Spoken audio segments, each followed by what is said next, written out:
Yeah. Um, I was trying to think of yeah. And then I'll let you kind of. I've had my caffeine was closer to record date than I usually like it, so I'll let you kind of guide me if I start to get off the rails a little bit. You got it, man. You're all good. I All right. think we know how Eh, this works. Okay, and I'll count you down. Hello and welcome. It feels like it has been forever, but you are here with Evan and Aaron. It is the No Gimmies podcast. Aaron, I miss you, man. How you been?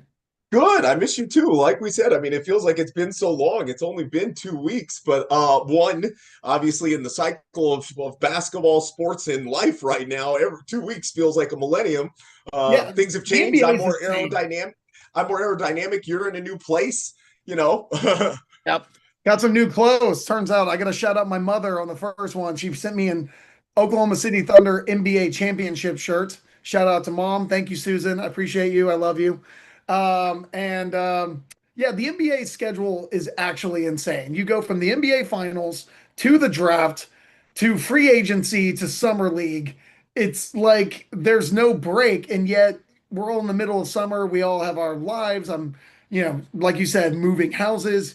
You are catching a red eye tonight. You're getting out of town and doing your thing. So, I mean, yeah, there's no rest whenever it comes to the NBA. They do not give us a break, do they? The NBA has zero chill. And Oh, for those of us that have been following it for a long time, this feels very much tactical. I think about, I don't know, 5 to 7 years ago, it felt like they really tried to make a very intentional approach to making the coverage and the information for the NBA a 365-day thing. And as much as I love that as a fan, as people who have now moved into punditry and analysis, I need them to give me a little bit more pause. Like, I'm not going that's to all I'm lie, saying.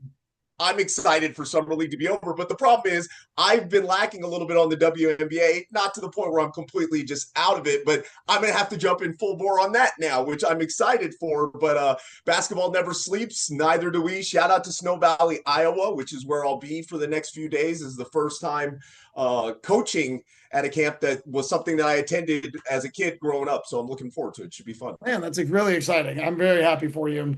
And that's a very cool thing that you get to do. And you being a coach just makes a lot of sense. But we need to start off with the tip off. And what we wanted to talk about today was so now we are in the throes of an NBA offseason. And one of the things that I found interesting is still while scrolling threads, being on social media, being online, has been the way that people talk about players. So one of the reasons I wanted to talk about this was recently Bleacher Report released their top 100 players of all time. Now, I'm not saying you have to give any credence to Bleacher Report or what they think, but a lot of people did. A lot of people follow that account, they follow that website. And the big thing, and I haven't even gone through the entire list, but the big thing has been that Kobe Bryant was listed at number 11. And that, oh my God, I know the The disrespect. audacity. Yeah, the disrespect to Kobe Bryant, that he is a top 11 player for a sport that has been around for 75 years. He's one of the 11 best of all time. I don't even have the list in front of me, but I know it was MJ, LeBron, um, Kareem Abdul-Jabbar. I I would forget imagine it's probably Russell, Bird, Magic. Johnson, Shaquille, maybe Steph Curry ahead of him Steph as landed at well. 10. Steph Yeah, landed at 10. yeah. I do remember Duncan, that. Duncan. I think Yeah, Duncan was 9. I yeah, want to say 8 or 9. yeah. But I don't even have the list in front of me. That's how little I actually care about this. But it's raised an interesting conversation about the way we talk about players. And then the second thing was there's been a lot of backlash to bring the WNBA into this toward Caitlin Clark and her perceived attitude, the way she conducts herself on the floor, and the recent kind of rough skid that she went on. I believe the stat was that over a 5 game period, she shot 4 of 35 from three. It was 11%.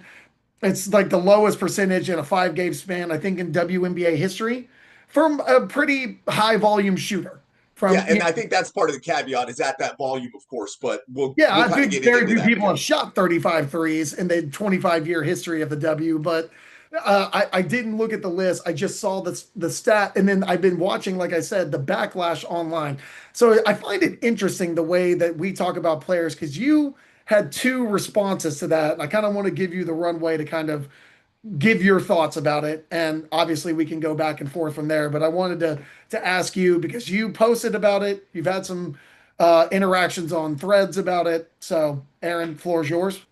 Let's start with the player ranking thing, which it's really interesting waters to wade into because as somebody who tries their best to consider themselves kind of a historian of the game, I used to love these conversations because I think what they should be is thought exercises, right? They should be an opportunity for you to evaluate what are kind of your priorities and how you rank players and all that. What's gotten lost in it is one, it's subjective. And the fact that people don't allow for that subjectivity to just be the reality of how people do this drives me crazy. And then the second part of it, to your point, like having Kobe Bryant as a top 11 player ever, and then people acting like that's offensive is so asinine to me. Like it is such a ridiculous thing because the reality is, look, if you have Kobe in your top 5, I'm not going to agree with you. If you have him outside of your top 15, I'm not going to agree with you. That doesn't mean that it has to be like now we've got to get the pitchforks out and make it this huge deal. All of us value players in different ways. I do think it's really unfortunate, kind of separately, as I get on my soapbox for a minute, how often people get stuck in this paradigm of I can only evaluate the players that I've seen. And so Kobe's a top 5 player because I don't have anybody that played before 1996 in my top 20. Yes. That I think is historically irresponsible and something that is really at the center of way too many of these arguments because a lot of the people that have been losing their shit are Laker and Kobe stans, and Yeah. that's fine. Like we all have our bias of loving people kind of separately. I made a joke about Klay Thompson being on my Mount Rushmore and somebody came after me. I then qualified that my Mount Rushmore is about the guys I personally love, not the greatest players. And he Yeah. followed it up instead of being like, oh, that makes sense. He's like, oh, interesting. I'm like, what are we even doing? Like, I'm telling you that this is completely subjective and framing it, and you still want to be mad. It's people are intentionally mucking up these conversations in ways that have extracted all the fun and joy and historical kind of elements of it, and it's frustrating. I agree with you 100% because I think what you touched on, there is it like everyone's opinion on this is subjective, whether you're a sports website or an individual person. But there is a somewhat general consensus argument that's being made as well that if you compiled all these lists of everyone's top 100 players and from people who are knowledgeable about the game to all the way down to people who only like the guys they like you were talking about. There will be a general consensus about the guys who are in that top tier that we can all agree upon. Now, specific rankings, yeah, probably not. Like I have LeBron as the greatest player that I've ever seen of all time, and I'm not going to get into the LeBron MJ thing. Also an older person. I think we have a league full of guys now who their goat is Kobe Bryant. Yeah. Devin Booker, Jason Tatum, Jalen Williams, Shea Gilgeous-Alexander. All of those guys consider Kobe Bryant the greatest player they've ever seen. How old are those guys? They're 26 to 28 years or 24 to 28 years old, somewhere in that range. So when they were growing up, this was the post Shaq Kobe era because this is what they remember watching when they were kids Yeah. was Kobe Bryant being by himself. And Yeah, then the 2009 2010 championship Kobe versus yeah, the 2000, yeah, early the Lakers 2008 run, against the Celtics, the 2009 one against when they won the the championship. Magic, and then the Celtics again in 10. Yeah. Yes, exactly. So those were the ones that those were the championships they saw. Yeah. And then obviously Kobe, I think Kobe's legacy is obviously altered and affected by his untimely death and his passing. Yeah. Because, I think if he were still here with us and he was still alive, we'd be having these conversations still. But I think that we are in a rush to kind of cement his legacy as this all-time player. And 11 is an all-time player. But if people Yeah. are like, they have him 1, 2, and 3, and if you don't have him there, then you're objectively wrong, even to a subjective question. Yeah. I really like the points you made though too. Like if we want to aggregate everybody's lists and kind of do it in the most fair way possible, he's going to get tiered like right in that general range. So it's not just oh, I'm an ass because I haven't that. Like that's kind of the general consensus of the people who feel that way. And nothing should be wrong with that. We get so caught up in like our hero worship, and your point about Kobe's death, and I'm not trying to minimize any of like how people feel about him and how emotionally tethered they are to him and all that. That is everybody else's right and all of that. But it does throw some fog into the conversation. It murks it up in ways that are really unfortunate too, because like you said, it becomes this anchor point of like, he's the greatest all time because this, and there's just an emotional aggressiveness that becomes part of it as well. And it's just, uh, I don't know, the unfortunate part is we get on threads and we get in the other places, and then you get the bad faith actors who are just intentionally trying to do the same baiting stuff. And it was really funny because our boy Stevie Boy Wallace, shout out to him being back on threads, he and I had like a little side conversation where I was like, I almost ducked into it. And then I was like the dad from Friday. I was like, nope, never mind. I'm gonna back the hell out because I know what I'm gonna do to myself here. I'm not gonna get my satisfaction, and somebody else is going to be getting theirs out of just attacking the messenger, which is, again, it's unfortunate that we can't have these as more kind of constructive conversations, because I like when people can give me a rational and reasonable argument for why they may have Kobe top five, and I like to be able to have a counter argument for that. But those are minimalized arguments in the space now. Well, I think the reason I tied these two conversations together, the one about Caitlin Clark that's currently happening and the one about Kobe and his legacy that's happened posthumously, is because I think, being in this era of snap judgments and quick reactions, everybody has a thought that you kind of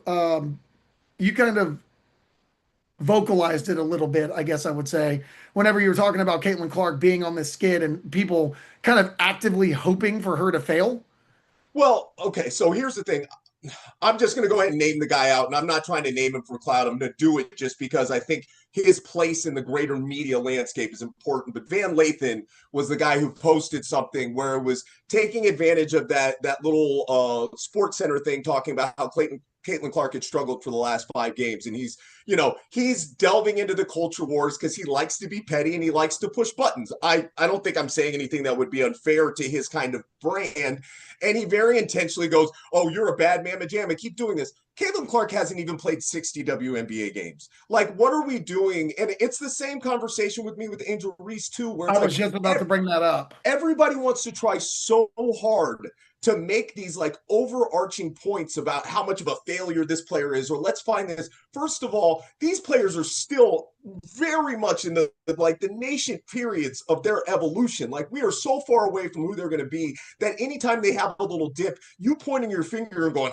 see, it's so silly. It's like you said, it's that snap judgment, hyperbolic BS that I just can't, I don't have any patience for it. But more importantly, when you're throwing that out into the space because of how gross it's become with the dichotomy of those two, you know what you're doing. And you're really detracting from really substantive, positive conversations that we should be having about really good players.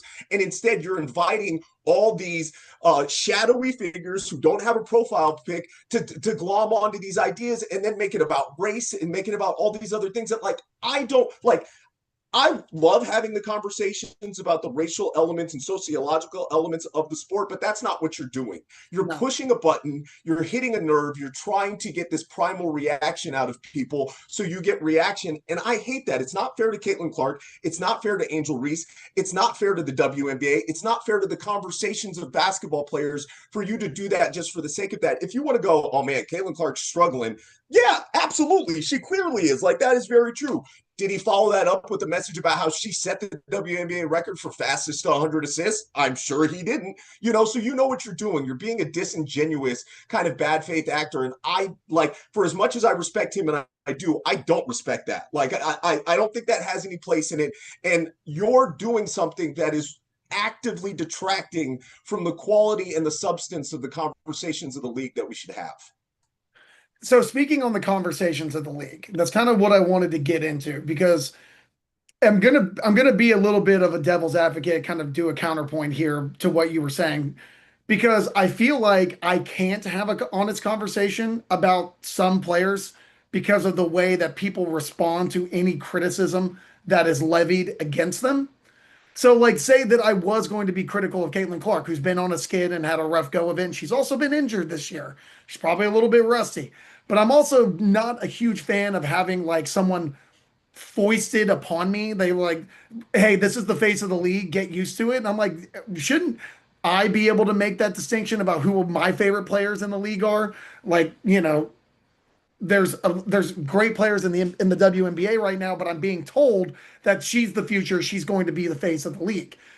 Whenever I want to make a critical argument of the way she's playing, not of her as a person, not of her entire career arc and where it's going, people are so quick to be like, you hate women, you're criticizing the WNBA, you're like, this is bad for the product, it's bad for the sport, it's sexist, it's misogynistic. And I'm like, I feel like it's kind of the opposite. If I'm not allowed to talk about the game in which I'm watching and be critical of it in spurts or just objectively what I'm seeing, then we're not having a real conversation about women, and it's about women in sports, and it's kind of like it's backhanded misogyny being like you can't criticize them at all. Yeah. And I'm like, So she's not playing well. I don't want her to fail, but I'm objectively looking at the numbers and the way she's been playing the last few games, and she's struggling. But if I were to bring that up, it's almost like I'm being told that like, or that anyone who makes criticism, I've gone to posts about the WNBA in a critical way, like watching the games the way we do with the MNBA.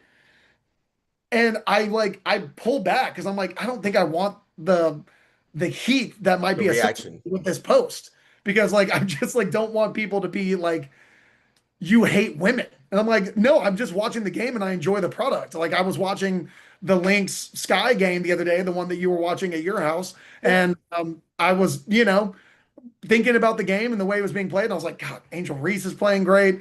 I had thoughts about the game that I couldn't really I didn't feel comfortable expressing. And I So feel part like yeah, okay. no, finish your thought. No, I'm I was sorry. just gonna say like it's like almost like it's this backwards misogyny to be like you can't talk negatively about it because that means you don't like it. I'm Yeah. like I'm talking negatively about like what I'm objectively looking at. And that's my opinion, I guess, about what I'm looking at. I think one of the things that I really appreciate about one, you wanting to have this conversation, but also hopefully like the corner that we exist on is like we want to have critical nuance, right? Yes. And what my problem was with how those things were being construed is they were very intentionally extracting that out and just making it kind of like this. I want to make this point, jab, and get out of the fight. If you want to make that point and then defend the point and argue for it and all that, that's what we should be doing. That's what we're here for. I have no problem with you going, man, Caitlin Clark's not playing very well right now. And I have no problem with what you just said because it is very accurate. We don't need to be force fed Caitlin Clark. And in some ways, I think that was, I'm not trying to harp on Van Lathan because I want to kind of get off of him, but I think in some Yeah. ways that was sort of the point that he was kind of trying to sort of make. But when we do it as these ham-fisted, hot buttony sort of things, we actually end up in this catch-22 cyclical nature of exactly what you're talking about because we're not having it as a nuanced conversation. I We're want to not have an having it. honest, nuanced conversation. Yeah, we're Yes. not having a fair dialogue. We're not sitting there because look, when people wanted to say Angel Reese isn't playing really well to start the season, yeah, she wasn't. He That was wasn't. totally fair. When people want to go Angel Reese is trash because this is what she's doing, that those are two very separate ways of saying something that people try to act like it's the same thing and they're Yeah. not. And that, Well, and it is a very fine line and kind of not a fine line, but too many of us out here are too intelligent to act like people don't know what they're doing when they're doing certain things of it. We should all be critical, like of each other, of players, all that. That's how we have this. to It goes have, back to yes, exact, exactly. Well, yeah, that's it where goes the back to discourse exact. comes from. Go ahead. No, that's where the discourse. So I was going to bring this up, like the Noah Essengay poster by Furphy. Yeah, So, like, let's say that there was a picture of Caitlin Clark getting crossed out of her shoes, like a really good photo that was taken. And then we have this picture of Essengay who's getting posterized and he's making a funny face. And like you were like, hey, this is a young guy. He tried to make a play on the ball. He gets dunked on, and now he's getting routinely mocked online yeah. because of this snapshot.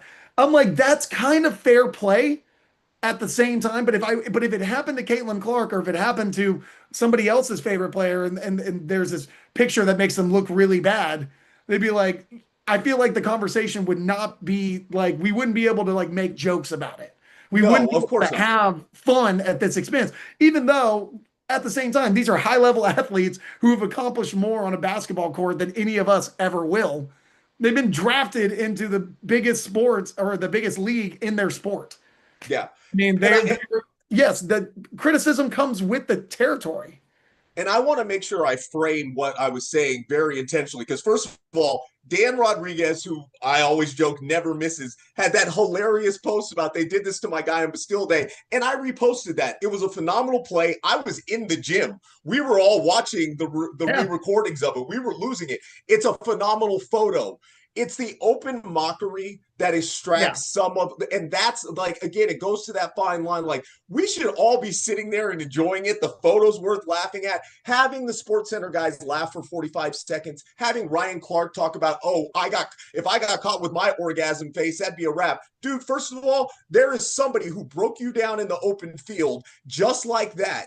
And that yeah, has happened to you as a professional. Now, you had the benefit of being able to hide behind a mask. I love Ryan Clark. I did not like what he did there because everybody was kind of glomming onto this moment to kind of make it something too much. Like we all wanted, it just became like open season on making fun of a kid who made the right play. Now, first of all, it wasn't a great contest, but he went up for the contest. And my problem more, and this is when the coach comes in and kind of the older guy comes in, is that precipitates all these guys ducking out of those plays in the future. And then we're faulting those guys for making business decisions. But those business decisions come down to not wanting to be the butt of jokes and the center of everybody's kind of laughing for 2 days because a guy got dunked on. Look, you know what I saw? I saw a dude that tried to get into the play. That yeah. matters to me. I'm happy No, about that. I've said that to a lot of kids that like at basketball camps and stuff. And I was like, I don't trust anybody who's never been dunked on.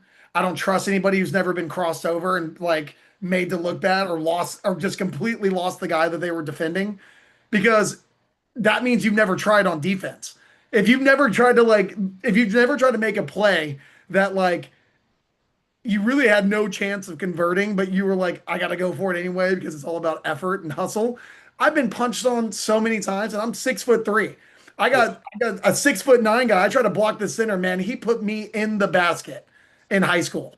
And I was like, I mean, I've my teammates ragged on me for days, but we didn't have the internet. We didn't have a snapshot of it for everyone to take a picture and pass it around and make fun of me. They were like, they just made fun of me in the locker room. They were like, man, you got dunked on. You got posterized. And I was like, I absolutely did. I have no defense.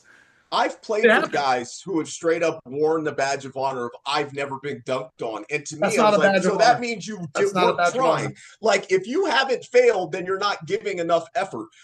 Your point is like, yeah, look, we should all laugh and enjoy it.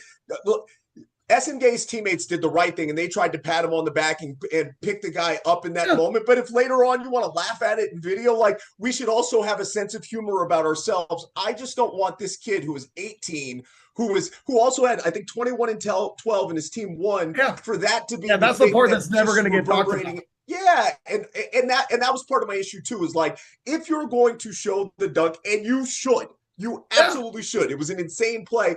Give us the whole thing. And this is kind of, I mean, really, that's kind of the through line of what we're talking about is like, I want holistic. I want comprehensive. I'm so tired of like these linear attacks where people don't want to have like a full throated conversation about stuff where we just decide like, oh, let me hit this moment and I got engagement and get out. Like, I don't respect it. I'm kind of tired of it. And I hope that Yeah. for anybody that's listening to us, if they feel like we're not doing this, hold us to account because that's what matters to me. And I think it's what matters to you. Yeah, we're going to be critical of some NBA teams about their offseason moves later in the show. If you feel like we didn't give a fair assessment to the team, if you feel like we didn't comprehensively cover all the moves they made, or if there was something under the radar, or you think that we are just wrong, I hope that people call us out. I hope that people say that we, hold, like you said, hold our feet to the fire. Yeah. Yeah. Well, we do have a lot of other things we want to cover. That was the tip off. I just wanted to make sure that we got that conversation out because I thought it was an interesting conversation to have. We were talking about Summer League Aaron, you have been attending Summer League in Las Vegas. Do you have any players you like, some things you saw while you were there at the games? You were at the Cooper Flag, Bronny James all-time matchup, were you not? I was. It was a Wow, battle that's for actually the it's basically bigger than the finals. Yes, it was a battle for the ages. First of all, it is insane to me that people were paying $233 as the cheapest ticket to get into the gym for a summer league game, Yeah. $3,000 to be down there. Now, part of that is because so I have to be careful with how I talk about summer league because I go every year and every year it drives me a little bit crazy because it is not like going to a regular basketball game where you have home fans and all that. People are there for the spectacle of trying to catch stars and all that other stuff. And so part of the inflation of that ticket is Cooper Flag and part of it is hoping they see LeBron. LeBron did not attend the first game as far as I'm aware unless I missed something. I But don't think he was there. yeah, it was wild, and it was funny because the first 2 days of summer league or first 3 days of summer league, I was by myself, and one of the things that gets really exhausting is let me try to frame this properly. People that don't watch the game consistently kind of get caught up in like wanting to like every time Bronny like goes between his legs, you would have thought he just like made the most incredible play ever. There's no real like contextualizing the event, the player, any of the rest of that. And that's fine. I'm not trying to yuck anybody else's yum, but Cooper obviously wasn't the best version of himself in that game offensively. He said it was one of the worst games he ever played. 5 of 21. But there was nothing that you saw if you've been following Cooper Flag that made you go, oh, that's a warning sign. And obviously the next game he goes for 32. 31 points in 31 minutes in the second game. He was an absolute beast. The facial hair thing's a little weird. I think he wants to look more like a full grown man, and his game is manly enough. Like his game should speak for itself. Are we even sure that he's done growing? I mean, look, he's not.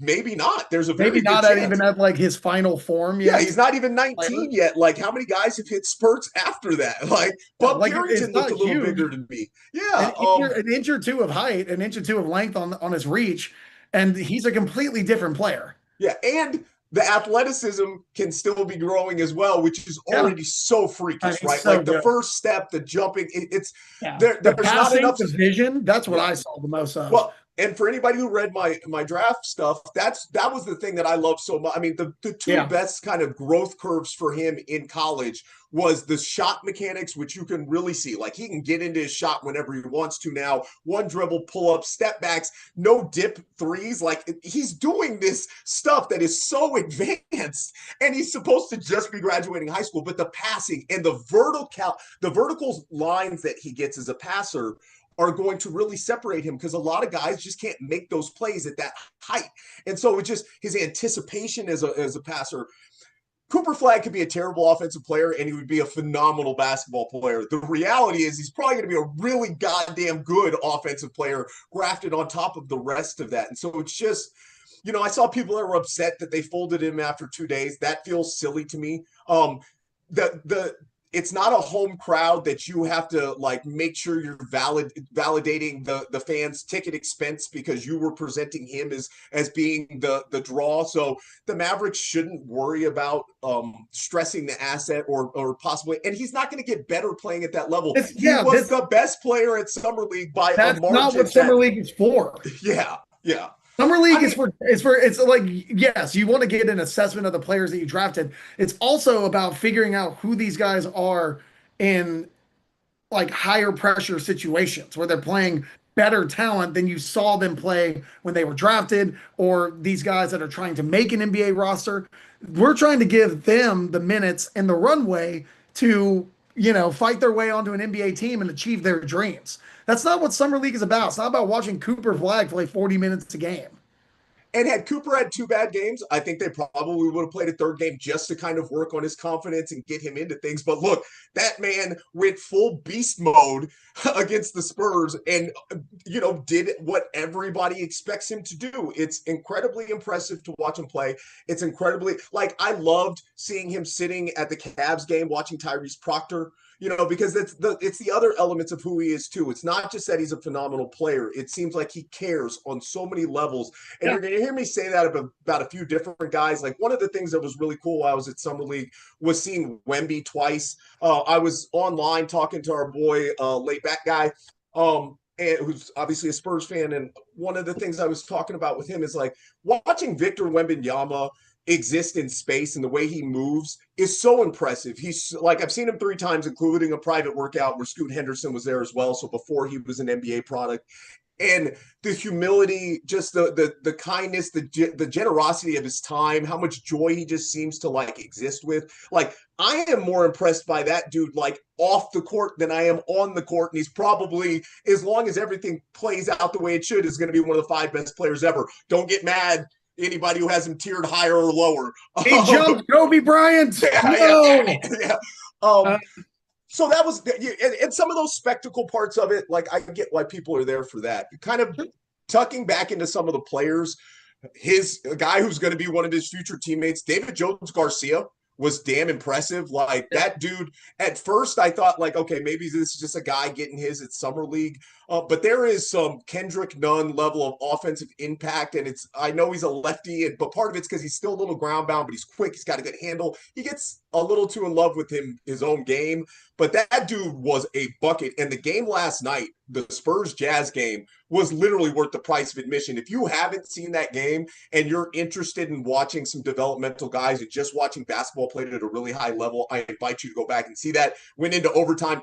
Kyle Filipowski, another guy who I was impressed with when I went through the draft process. Yeah. And there were some off-the-court reasons that I'm not going to get into here, but I invite you to look into them as to why he dropped down a little bit in the draft that are kind of wild. But he is... Talk about it. That's a dude that is going to be a legitimate NBA player, probably like an 18-9 kind of guy. And he plays with some nastiness. He put down a dunk to tie the game. That was just like everybody in the gym was like, oh my God. Like off the dribble, just that stuff. Carter Bryant. I did want to say on the Spurs because I wanted to talk about Carter Bryant. Yeah. Carter Bryant, again, anybody who read my draft stuff, as I saw the work that he did defensively and the give a shit quotient that I always talk about, it was impressive then. But seeing it in Summer League, the communication, the diving on the floor, like that dude's going to make an all NBA defensive team probably in the next 3 years if he's getting the playing time. The offense has a lot more work than I think people realize. He's very raw on that end, but he is so long and is a point of tackle defender and such a good athlete, and how he weaponizes his athleticism in those moments. I'm excited to watch him this year. I'm one of the guys, like the type of guys that I love when I watch Summer League or when I watch the NBA itself, is guys that like have that give a shit about them, that just like they take everything as seriously as if it were Game 7 of the NBA Finals. Carter Bryant's defense and his motor, he never stops like tailing the ball, even when he gets caught on the screen. If he gets like blown by, if someone gets around him, he is trailing and he's tracking the ball all the time. He never stops moving and he's always in the right place. Guys like that are going to have my heart every single time, because you're like, yeah, what, like you said, if he's offensively limited and he's got some work to do on that end, do you know how you can make yourself a place in the league? By playing hard-nosed defense and never quitting on the ball. And that's what a guy, and he's got all the athleticism and all the tools, I think, to become like a legitimate good offensive NBA player. And I really do trust the Spurs developmental system, and especially the words that Wemby said, where he was like, where they were asking him about if he wanted them to trade for like a superstar. And he was like, I've seen teams try and build that way and it just doesn't really work. I'd rather have a well-balanced team. Yeah. That's the kind of like, love that from Wemby too. Yeah. I mean, what the answer, he truly believes it. I love these, like, we have like a generation of these like kind of humble, like non-plus, they don't make everything about themselves kind of guys. Like SGA is one of them. He's really like a team first guy. You see it a lot. That Tatum has to be talking about in that same vein. He's like super selfless. Jason Tatum is a very selfless player. Yeah, I think to your point, it's kind of a beautiful thing to watch, because too often, and I'm even guilty of this, we kind of talk about the younger generation and how they are metabolizing the game and how too many guys are getting caught in wanting to be just flashy and showy. But we do have a lot of really young players that are like about the right stuff in terms of, and the right stuff is tough. Look, like I love Ant's shtick too. It becomes too much. He doesn't get to be in this conversation about humility and Yeah. things. And so, but there are a lot of these guys that are very self-aware and really conscientious at such a young age, Yeah. in a way that's awesome. And it's great for the future of the league. You want to know what why one of the reasons why Wimby is so, thoughtful in most of his responses and his answers? The guy reads books. And he really reads the books. Yeah, He carries them around and actually reads them. They're not yeah, he upside actually down. reads them, LeBron. You don't just get to carry him around and start on page one. Yeah. Actually, like his teammates, I'm trying to think if it was Sohan or I can't remember if that was who had said it, but he was like, he's never not had his face in a book on the team Well, plan. I mean, you and I are both avid readers. Like, look, my books are right here, yours are right there, so we're a bit biased. Let's be honest. But I do like love a reader. the Jokic at the All-Star game thing was so funny. I don't know if you remember that. Yeah, Jokic's he was like, "Are you reading a book are you right reading now?" a book? He's like, "Yeah, brother. What do you mean?" Like, yes. I mean, it's hard not to He love was that. upset that he Yeah, was reading a book. yeah. Let's kind of tag back in a little bit into some other guys. Yeah, please. Yeah, Just that I I'll saw. let you go. Yeah. Got to see the Hornets quite a few times because I wanted to take a look at Liam McNeely. Was thoroughly impressed with him. Missed his best game where he got hot from three, but like that guy just knows how to play. He's a really smart player. That shot, I don't know why so many people didn't believe in it. I mean, I get that the numbers were bad at UConn, but he was hurt and he was overburdened with his role. This Hornets team, like, I would not be surprised if, like, within 2 or 3 years, this guy is one of the 8 to 10 best players in this draft. Like, that would not shock me at all. Very communicative, just a guy that understands how to play the game of basketball properly. His teammate, Con Knipple, the very first game, you could really tell that the speed of the game caught up with Con fast. Like, the way windows were closing, he's trying to make passes. The second game, he's like, that guy is a super brain. And I don't know that I think Con Knipple has like superstar power to him, but I do know that he just has this ability to like figure stuff out so quickly. And like watching him adjust on the fly with how he was approaching his attack, he's getting into making his shots off the dribble, which is going to be kind of one of the swing set skills for him because we know he can shoot on the catch. He can shoot with contest. I don't think he's going to be great at finishing over length because of just his limitations vertically and some of his foot speed stuff. But if he's able to pump fake, get into it and hit a shot, which we saw him do multiple times yesterday, then it just changes the level of player he can be.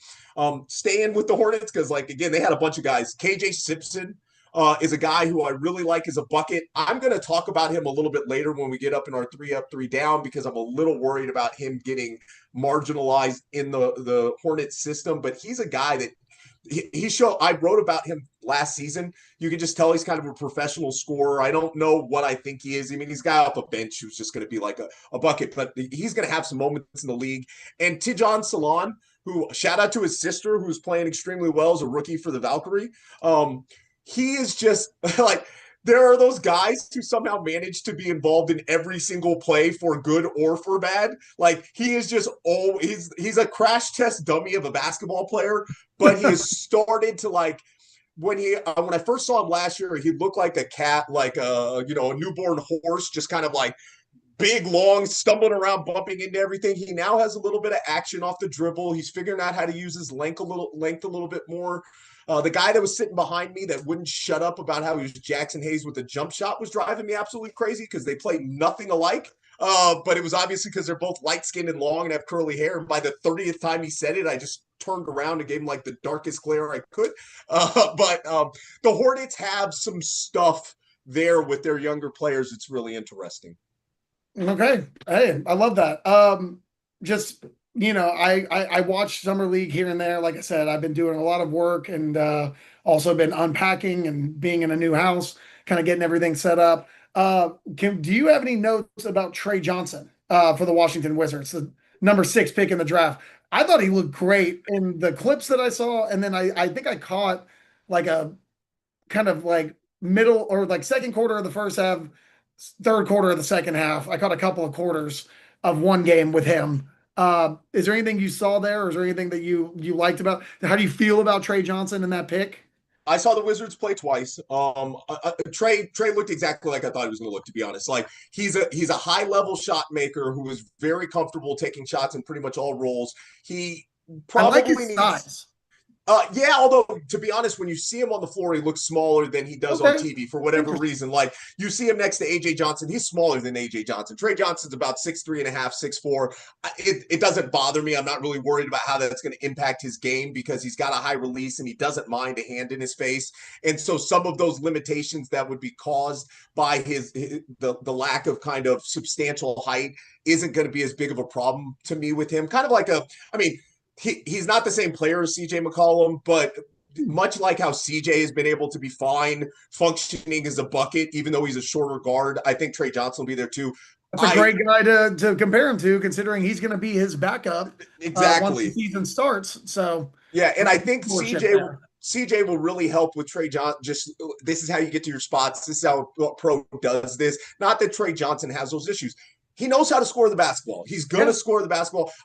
He's my dark horse to lead the rookies in scoring because he's not shy. In fact, he could probably use to be a little bit more deferential sometimes. I made the Cam Thomas comparison for both good and bad, but I do think that Cam Thomas last year showed some better playmaking on ball, and I think Trey Johnson will develop that a little bit more himself. But he was everything that I thought. We can stay on the Wizards for a second.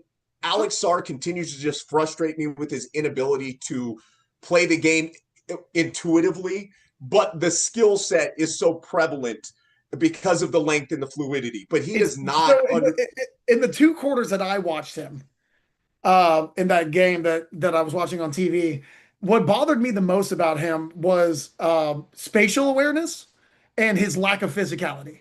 Yeah, He got handed a lob, and he just, if he were to put his shoulder into the defender that was trying to block the lob, and establish his position, he tries to like snake around guys. he And avoids like contact like nobody's yeah, business. he It's maddening. avoids contact, and you're like, my brother, you're 7 feet tall. You're a giant.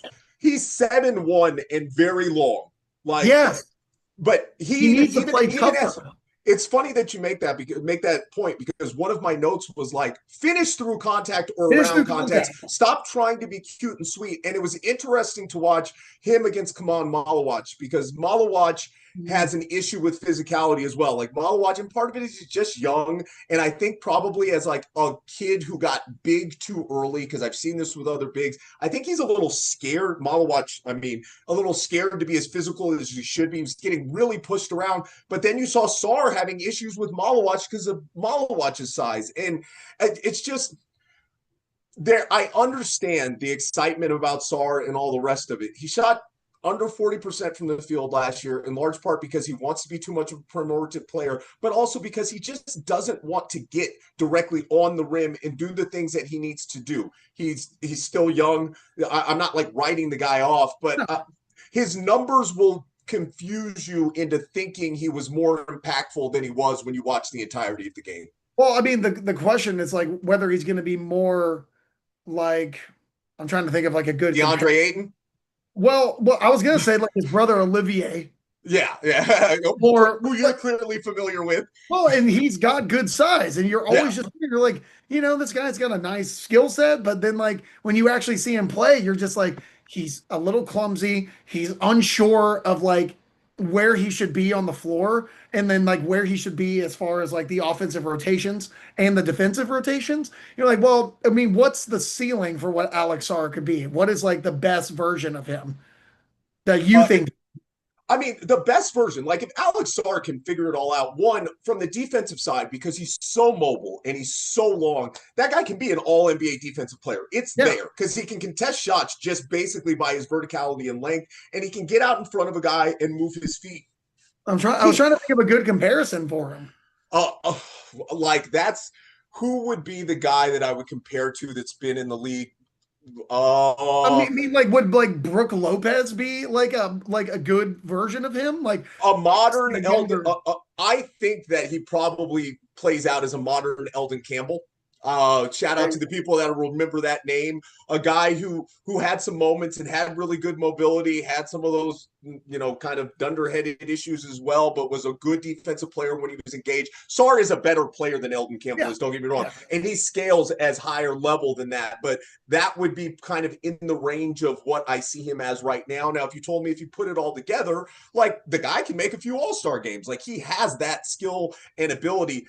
I just don't see that right now. Like he's too far off from that. And the reason I said the Ayton stuff is because there's just a softness that is really maddening to see. Not a bad comparison. Yeah, and he wants to do the same stuff Ayton does, where he wants to be on the perimeter too much. You don't feel him on the glass, even if the numbers look the way that they do. Like that stuff concerns me. He's still really young. The Wizards have like this, and I don't even know how the Wizards are going to do what they do. They have like 19 players that should be seeing minutes, including them having to inflate the value of the veterans they have. But they have like 11 viable NBA products on their summer league team. It's like Bub Carrington, AJ Johnson, Trey Johnson, Keyshawn George, like Alex Sarr, and then we've got to include Corey Kispert. Like, it's just like, I appreciate what they did. I just don't understand how it's going to work once the season comes around. But they were fun to watch in summer league because they just keep throwing out these bodies. You're like, oh, that guy, I forgot about that guy. Like, well, what the hell? I just kind of feel like they're trying to follow the Oklahoma City model here, and what they're trying to do is they're going to try and rehab these like older veteran guys while they mentor the young guys. They'll probably play once every other day, and then eventually, if they can, flip them and for assets, and then they'll give these guys the space they need to take over those positions. So I think that's what they're trying to do. But like, yeah, they have too many guys that need playing time, but then they also need to play Middleton, McCollum, Smart. Who else? The other veteran. They have another guy on their team. I think I'm missing one. Well, it was Brogdon, but Brogdon's not with them anymore. Oh yeah, I think that. Yeah. So yeah, I think. But the only other issue I have with it too is like, who is distributing the basketball to these guys? Bob Carrington. Yeah, but Bub is a scoring guard. Like I love Bub. Bub is not a point guard. I know. He needs to try and develop that skill set. Yeah, so hopefully he's a hybrid guard. He's a hybrid guard. The corner, he's looking to get into his shot, and it's fine because it's pretty. Like that dude off the dribble, I like, but I don't know that he's ever going to be in. The only time to me he looks like most comfortable and natural as a point guard is when they get up and down. Now they've got the bodies to do that, so maybe they're going to run a more aggressive offense and get going more because they've got so much guys like AJ Johnson who can really get out and run. But in the half court, like it's going to be CJ McCollum probably is their best distributor. We've seen this enough times to know that like that's not the thing I'm going to fall in love with, But anyway, so I can tag in on more guys, or do you have other guys you have questions about? Well, I was only had two more that I really wanted to ask you questions about. First one, are you on the Yang Gang? Yes, but I have to qualify it. So first of all, I'm going to push this for forever, but whoever works for the Trailblazers, your marketing campaign should take the Joe Hendry thing and have Blazers fans going, I believe in Yang Hansen. Like that should be the thing. So I do believe in Yang Hansen. Yeah. I don't like the Jokic comparisons because it's like we seemingly compare everyone to Jokic anymore. Yeah. So, like, if you're from Europe or you're from Asia now, apparently, now we've got Asian Jokic, we got baby Jokic, we've got four. Derek Queen was getting compared to Jokic, and anybody who watches Derek Queen and thought that's Jokic was they're drunk. It was abdicating their own responsibility. I'm sorry. Qualify your position. There is a lot to like there. The skill set is very clear. Like the man can pass the basketball. The stuff that I loved was he wants to set screens. He's putting bodies on people. He posts hard. So but the problem with some of that is in the modern NBA, is that enough to warrant where he got drafted and for him to be enough of it? The shot, even though he made a three in the game, I saw him play the Warriors. He made a three in that game. That shot is very far off. It's not going to actually be a part of his game. Wasn't the one he banked, was it? Yes, it was exactly. And he took another one immediately after, but you even see him at the free throw line. It's a line drive that he's got to get up, like in terms of getting more loft on the ball, and there's got to be a lot of work there. But seeing the entire package at that age, the understanding of the game of basketball and how hard he plays, like I get it. Like I wouldn't have taken him 16 just because of the asset play there. Still doesn't totally make sense. But you watch him live and you can totally get the kind of rough edges of what they hope make into something. It's there. There's a lot to like about him. And I had heard, I don't remember through whom, it may have been Sam Amick, but that he had interviewed really well. And that tracks because he barely speaks English. He was talking the whole time. He's checking in with the bench. That's the stuff that like I love seeing from a guy that's trying to pick things up, because it means that he is actively engaging in all the processes of understanding what he needs to do and communicating with his teammates. And that stuff plays itself out in the development. So I had told Rush online, like, I already have a parcel on Yang Island with the opportunity to expand and grow. Like I'm in on him. I'll be watching it, and I don't think we're not going to see Yang Hansen be like second team all rookie or anything this year. We're going to maybe see him have some fun flashes and some moments and stuff. Some players are going to get pissed off at him because of how he plays physically, and I'm going to love that. He does a good job of using his size and verticality. He's not great in terms of mobility, but he's not lumbering either. Like he moves well enough up and down the court, which was something I was a little worried about with him, and that was fine. So I believe in Yang Hansen. I'm just gonna do a couple more, and then you can tell me any more that you want to go with, and then we can move on. I was gonna say Neek Clifford, Sacramento's pick that they got. I really enjoyed a lot of what he did in summer league. And then Nikola Topic for Oklahoma City. I talk about the Thunder enough. We don't really need to go into that, but I think he looks solid. I think he looks good. There's obviously some lateral quickness stuff and some defensive stuff he's going to need to work on. He's still coming back from a knee injury, got to get himself in shape, but I thought he looked good. And then I just want to tell Brooklyn, build the team around Drew Timme, you cowards. Drew Timme might be the GOAT. Might be my summer league GOAT. I love watching that guy play. I love watching him in college. Timme's awesome. Build the team around Timme. You've got 5 draft picks. Make him the hub. Now we've got Pacific Northwest Jokic. Yeah. He's from Gonzaga. Jokic.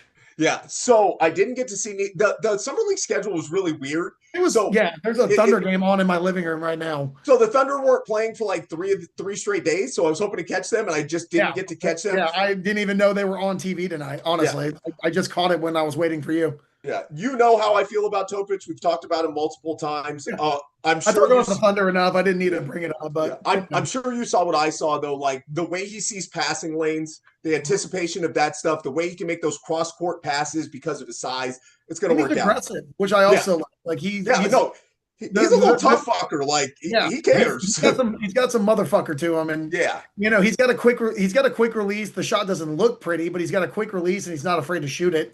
Yeah. I mean, and obviously that's why. I mean, Josh Giddey was maybe one of the reasons they remind me his name, the shooting coach from San Antonio that the Oklahoma City hired. Oh yeah, it'll come to me in like just give me a second. Yeah, but so I mean, there's a reason they hired a shooting coach.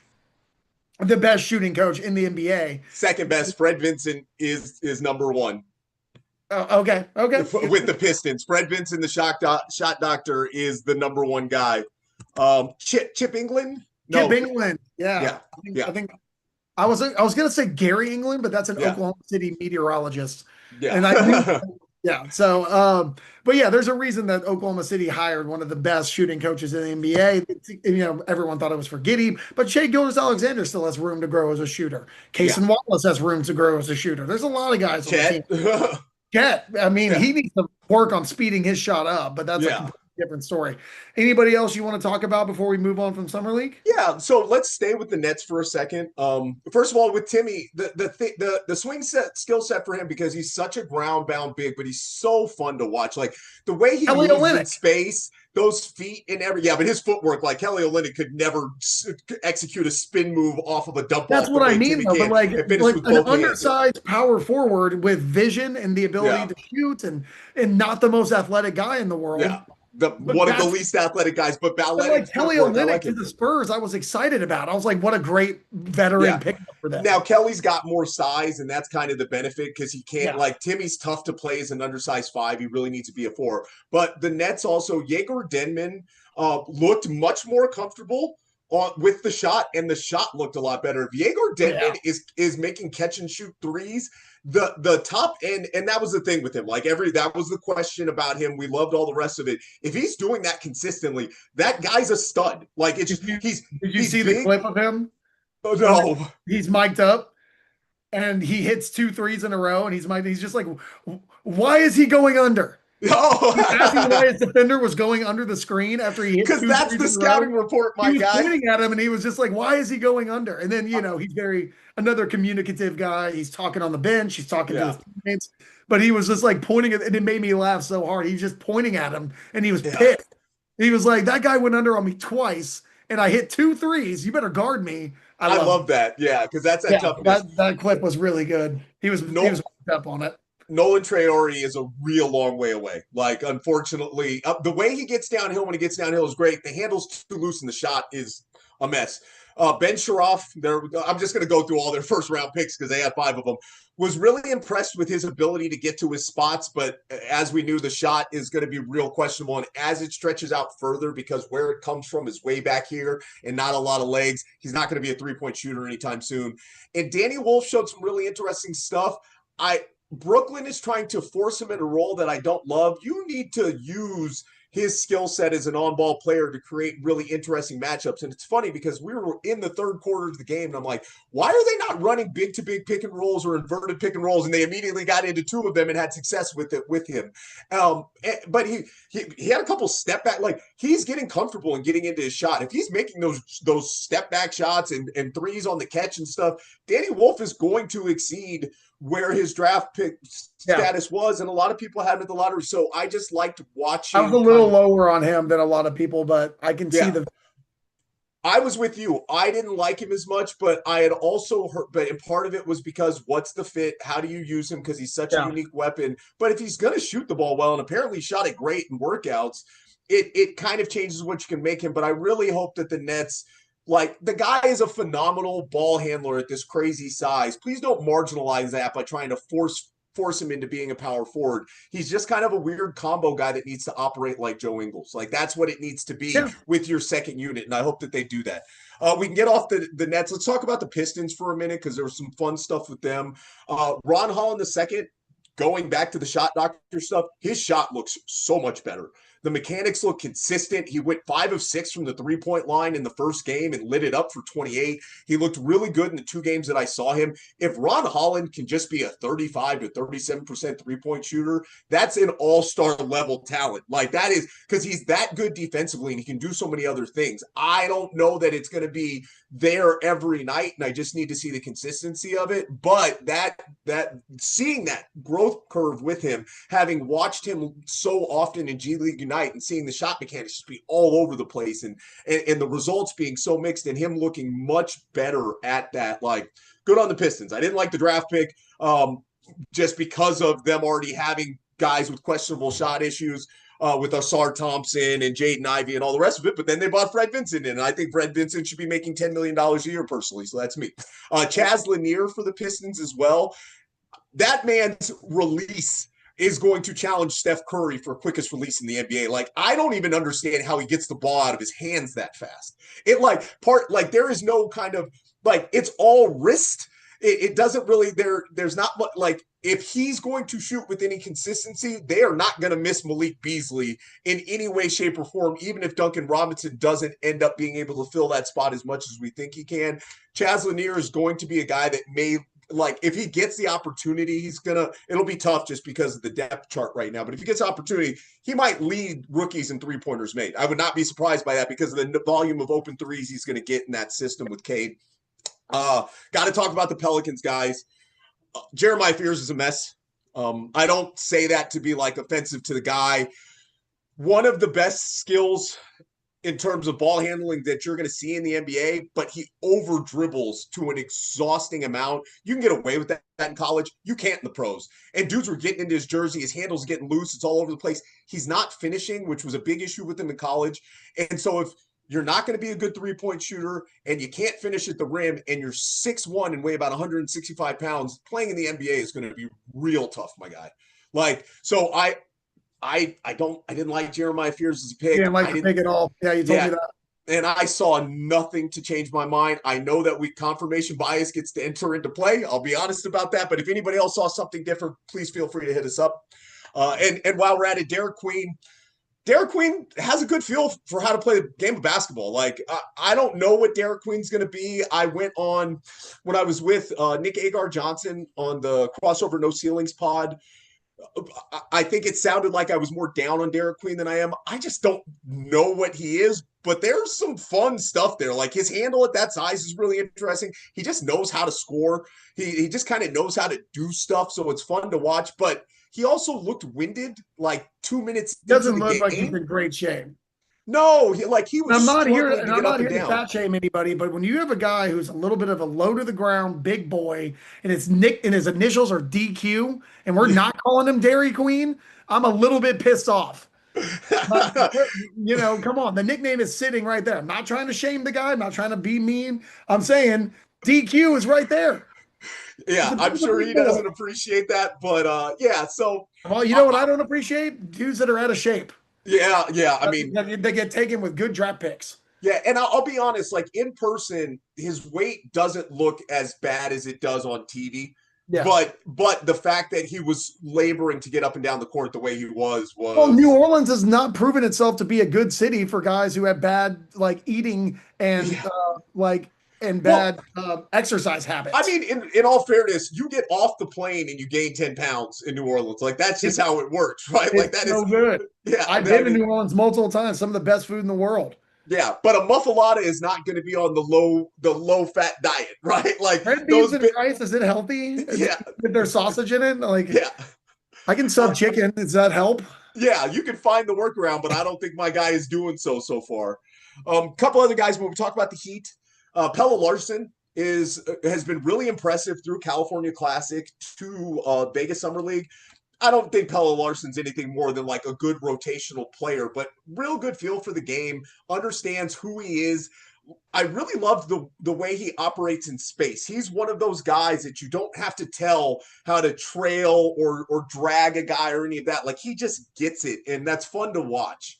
The Kasparas Giakoučionis, it was a mixed bag, but the best game he had was what I think he's going to end up eventually being, just as a mixed guard. And then Khalil Ware. Miami was super excited to draft him. Did you see anything about like what would kind of make that excitement make sense to you? He had 25 in his He had 25 in his second summer league game and was making shots. It's just going to come down to whether or not he makes shots, and I believe that eventually he's going to make shots. If he doesn't, he's not going to be that guy. But and that seems so reductive. But because of his size and everything else, he's going to get to the places he wants to get.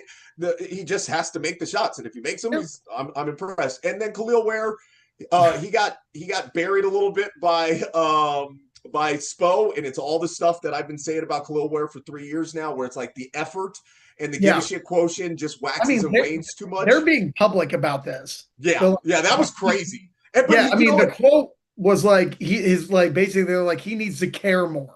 And he needs to be a professional. And professional. This is the stuff I've heard and seen about him since Oregon. Oof. Yeah. I mean, they're not mincing words about it. Last two guys, and then we'll dip out because it's been enough. Terrence Shannon Jr. is just a professional scorer. Love that dude. That guy has no business playing at Summer League. That guy can, if the opportunity he's going to get, he can average 16 points per game off a bench in the NBA because he's good enough defensively. He's physical. Now that he's consistently knocking down shots, I liked him I didn't like him when I saw him in college. I liked him when I saw him in Summer League last year, and I just continue to like the growth of him. And his teammate, I will freely admit it's a full-on bias, but I said Yoan Beringer was going to be a steal in the piece that I did with Jared Spence and a bunch of other writers. I said it in my draft stuff, and then he came out and had 6 blocks in his first game. And his hip swivel, the way he keeps his head turned and engaged, all that was stuff. Out there looking like Ed Reed. Yeah, like and at that size, because he's going to put on some muscle, because he's already got some muscle for how young he is. He's going to be like a 10-10-3 guy at some point in the league, even if he doesn't develop an NBA skill set offensively, and he may not. Like, but he is the natural progression from Rudy Gobert. So Yohan Berenjay is my guy. I'm a Yohan Berenjay stan. I have planted that flag already. I'm with him. Love it. Yeah. Anybody else you want to cover before we? I mean, I think I've gone. One other guy we might just want to touch on. I was impressed by Jalen Tyson shot making with Cleveland. He's not going to get the opportunity that he probably deserves because of what Cleveland is trying to do this coming season. I wasn't sure about Jalen Tyson last year, but he looked really good and really confident. Awesome. Yeah. So yeah, there's been a few other moves that have happened since you and I last talked. So we wanted to do 3 up, 3 down. We haven't done this in a while. But we wanted to do about who had the best and worst offseason. Aaron, I want to start negative because I want to end positive. I like to end positive on this podcast. Do you want me to go first or do you want to? I think everybody has heard me talk enough for a little while. I'll say I do have some thoughts about one team, and it might not be on your list. I don't know if they're going to be on there or not, but it was because of not because of the moves they did make, but because the lack of moves themselves. That's the Golden State Warriors. It's one of my least favorite off seasons.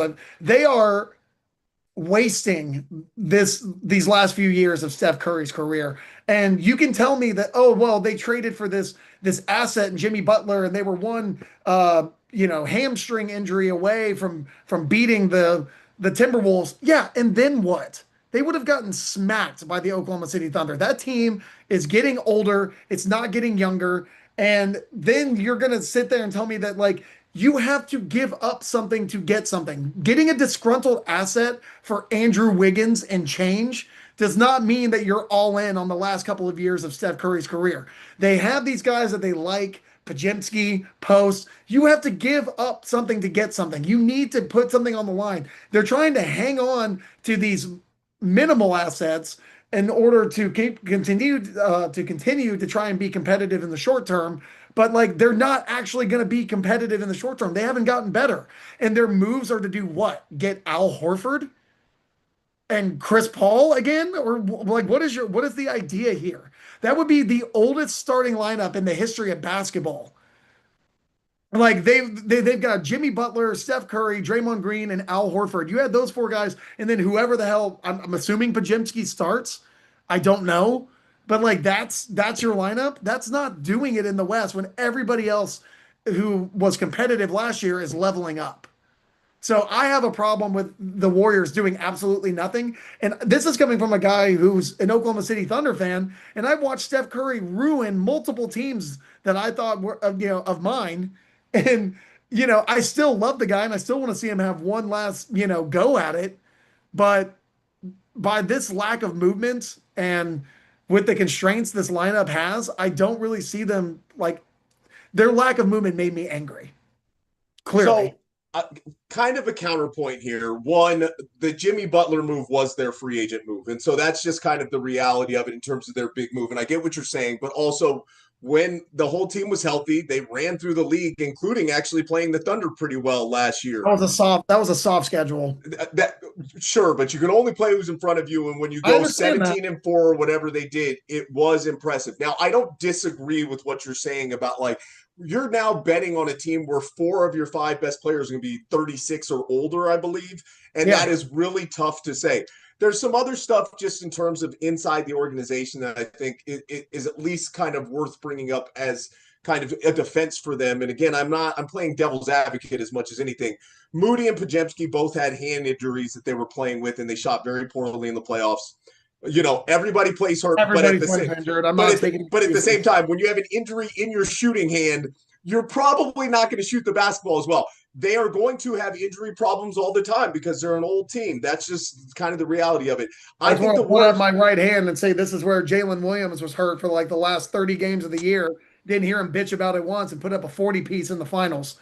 In fairness, Pajemski and Moody also did. This was not common knowledge. It was just something that was said. It wasn't used as an excuse. I'm just putting it out in the space. Okay, I think the Warriors are also. it's just the reality. Like, I'm having to face it right now with the Aces, right? Like, when a dynasty ages out, the holding on and grasping for kind of the last vestiges of what that looks like becomes really difficult to work around. It just does, because the reality is, like, Draymond Green and Steph and Jimmy are all awesome players. They're not awesome players for 72 games, right?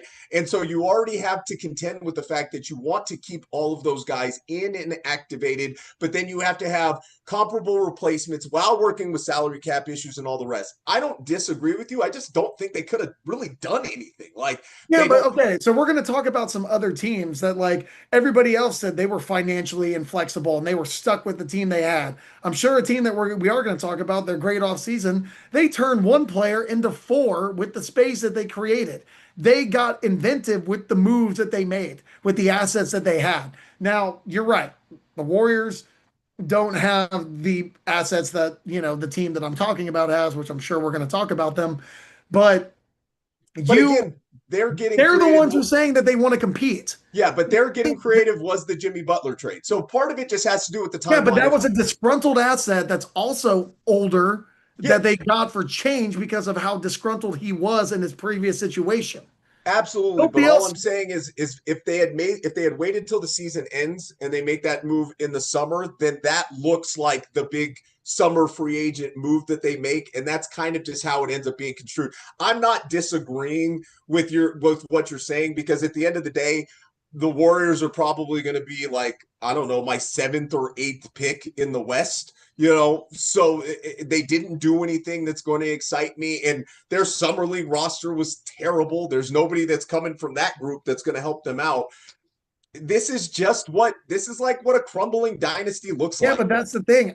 Whenever you have Steph Curry and you publicly say, I want to, we want to give this guy the proper send off. He wants to compete for championships, and we're going to make that happen. But they're like, what they say and what they've done are two different things, and they are going two different directions, in my opinion. But again, to them, whether you agree with it or not, trading for Jimmy and the response of how they played post trading for Jimmy was Yeah. that thing. That was that move. Yeah. I had some, while we're on this, I'm not going to go. I had some intel on Jimmy, where apparently he was pretty disgruntled by the end of the series with Minnesota, stating that it was the worst team that he's ever played with, and he may have checked out in the last couple of games. So Jimmy is back to being Oh, Jimmy. the disgruntled guy out of Miami is disgruntled?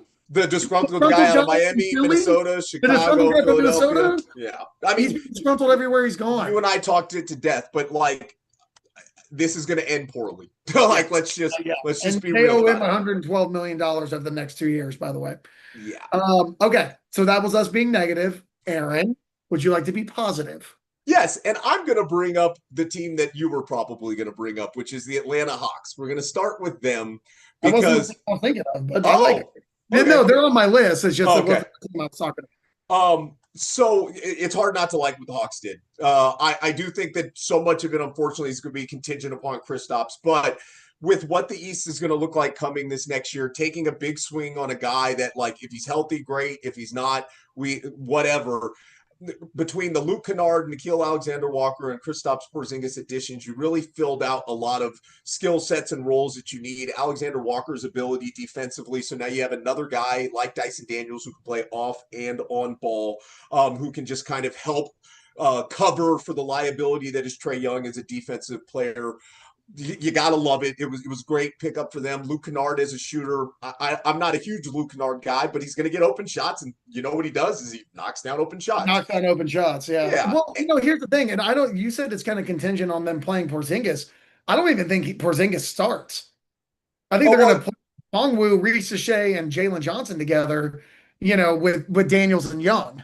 Yeah, And but then I do think that there's going to be times where they're probably going to be looking at lineups too, where they're going to have to go bigger because of Okongwu's limitations as a big, because he's just so short. Like, I love Okongwu, but he's really a 4-5. And so I think come playoff time, I wouldn't be surprised if they can get Kristaps activated. If you're looking at, so they're closing lineup to me. It wouldn't shock me if it ends up Jalen Johnson at the 3, Okongwu at the 4, and Kristaps at the 5 with Daniels and Young. Well, I could see it. I'm just saying I don't. The vision that I always had was that like they were going to play these young guys and they were going to try and keep Porzingis his minutes limited because of his Yes. extensive injury history. I Yeah, think they that will. protects him, but also gives them a versatility in their lineup that I really like. And then obviously, like you said, you've got if your second string is Kennard, Alexander Walker, Porzingis, Asa Newell. I like that team. Like Yeah. you got Kobe Buffkin that could probably earn some minutes, playing some backup point guard, backup shooting guard. Thunder legend Vic Krejci is there. I like a lot of the stuff that Vic. He's just kind of an energy guy as a small forward. He's coming off your bench, deep bench. And I think, like you said, I think we talked about this before. This is the vision that I think Quinn Snyder as a coach had, and that the GM and the ownership group has recently taken over the GM, not the ownership group, but the GM that's recently taken over. I think this is the vision that they have for the team they're trying to build, and they're also doing it at a very opportune time when the East is pretty wide open. So I like a lot of the stuff they've done. Yeah, the Um, swings they took made sense. Like, and yeah, that's they like did, at the and end they of the didn't day, give that's up a kind of lot to matter. get it. Yeah. I'm gonna stick with you. I'm gonna hear your negative team, and then I'll do who's your three the next down team. So I'm going to go with somebody a little shocking because I talked about all the stuff I loved at what they did in the draft and everything, but I'm a little bit confused about what the Charlotte Hornets are doing with their roster at this point. I don't know how many perimeter players you think you can have on a roster, but drafting Liam McNeely, Con Knueppel, and Sion James, and then also adding Colin Sexton and Spencer Dinwiddie, and then And re-signing re-signing Trey Man. Trey Man when you also already have LaMelo Ball, Brandon Miller, KJ Simpson, Nick Smith Jr., Josh Okogie, and Josh Green on your roster. What are you doing? It's a Like, lot of guards. it's too many. Like, it's too many guards. It would be fine if these guys, like, I just don't get why you were adding Dinwiddie and Sexton and then re-signing Trey Man. It's fine if you have all these other guys, but like, I think one of it is it's probably a tacit acknowledgement of the fact that LaMelo Ball probably only plays 40 games again. But still, you have like 15 guys that play 1 through 3 on your Who roster. plays center on this team? Yeah, exactly. Right Plumlee? now, Ryan Kalkbrenner is slotted as their starting center, and Really? Ryan Kalkbrenner looked perfectly okay in summer league. But Ryan Kalkbrenner, Musa Diabate, and I think Mason Plumlee, that's Plumlee. not Yeah. getting it done. Diabate is not a starting level player. No, and I He loved him is last whenever you're year. desperate. Yeah, But like he had to start multiple games last year. He's a high energy guy. I yeah, appreciate what he tries to do, but he's not a starter. he's not a starter in the NBA. Yeah, So and neither is Mason Plumlee, and neither is Ryan Kalkbrenner. Like, just and I like again, I like the fact that they were like, hey, we've got all these problems in the locker room. Let's draft guys that are good locker room guys. But I just don't like you had something and then you just kept going. Okay, it was almost like they got a fix on like the wing guys and just kept needing the yeah, fix. And it's like somebody take them off the drug. they went super guard heavy. They got a lot of guys that are gonna have to rotate in. Makes me think that they can't. I mean, I said that like maybe they got to move in this, but like for what? What are you getting with like a bunch of guards like the island of misfit toys that nobody really wants? Yeah, and there's going to be very limited desire for trading for most of those guys because of contract limitations. Spencer Dinwiddie, nobody is going to be like rushing to take him off your hands at the trade deadline. You might be able to trade Colin Sexton, but as we just saw with Utah, they had to attach an asset to trade the guy. Like, so Yeah. whatever he is not viewed as like a high level asset in the league. Yet Well, maybe and that even might also have a lot to do with like just the current restrictions in the CBA. Like it's yeah, not like the guy's a bad player. yeah, You have absolutely, to attach an asset to get off an even okay contract, which is weird. yeah. Because yeah, I mean, look how many guys. And no, you know what? I actually had a little thing for this, so I'm not going to do it now. But I was going to say, look how many guys around the league that they aren't getting the money that like they would have historically gotten in previous seasons. Yeah. Now all these teams are being penny pinchers because of how restricted the CBA is, and they need to be like more intelligent in the flexibility they have with their cap space. Yeah, So absolutely. I got a thing for that later, Okay. um, yeah, let's go with our next up team, and that would be for me the team I was talking about, the Denver Nuggets. Uh, The Denver yes. Nuggets is the team that turned Michael Porter Jr. into Cam Johnson, Jonas Valanciunas if he decides to play, Tim Hardaway Jr., and Bruce Brown. So they basically turned the $37 million that they owed Michael Porter Jr. into 21 million for him. I think it's like 21 million for Johnson. I think it's like 5 million or 8 million or something for Valanciunas. I think, and he got Brown and Hardaway Jr. on vet minimums. So Yeah. 2.3, 2.3. So they basically took all that cap money that Michael Porter Jr. was owed, and then they flipped that into those four players. Four guys that make perfect sense to play alongside Nikola Jokic. I think you're going to see Cam Johnson have a career year. Tim Hardaway Jr. is going to get some great minutes off the bench. They didn't have to sacrifice Gordon, Murray, and obviously they weren't going to sacrifice Jokic, but they didn't have to sacrifice the core players around him to add depth to a team that was damn close to knocking off the Oklahoma City Thunder last year. And if maybe with a healthy Michael Porter Jr., could have actually done it over a 7-game series. Though I still question the legitimacy of that shoulder injury. I just think it's absurd that like they were like, he can't even lift his arm, and then he's hanging on the rim. But anyway, I digress. I mean, adrenaline does a lot to people that are hurt. I'm So gonna does like lidocaine, apparently. So anyway, I loved everything Denver did. They've got a new coach. That's going to be a very interesting um, dynamic there of how he slots these guys. He's got a whole season to figure it out, and he's also got the mega brain of Jokic, the complete gravity of a black hole that he is on the floor. Everything he does, every player is glued to him because of how great of a passer he is and how great, a prolific of a scorer he is. I loved everything Denver did. Scared of them in the West.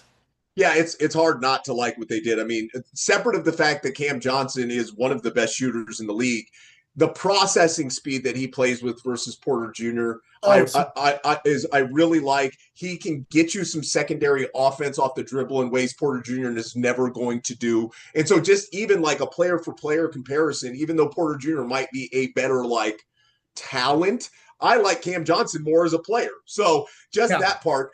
Tim Hardaway Jr. for all his foibles and everything else, he's a guy that can get hot. So he's going to have like 8 or 9 threes in a playoff game. You know, like that's going to happen The because the last number two of shots. playoffs. Yes, exactly. He did it with the Mavericks 2 years or like 2 years ago. Yeah. He did it with no, the it was Mavericks. it was last season against OKC, and then he did it again this year with Detroit. Yeah, exactly. Like he had 2 games where he like I think he hit like 5 or 6 threes, and he was critical to like bench scoring for Detroit. The guy just can get. He's a flamethrower sometimes. Yeah. And also for as undersized as he is as a defender, he tries.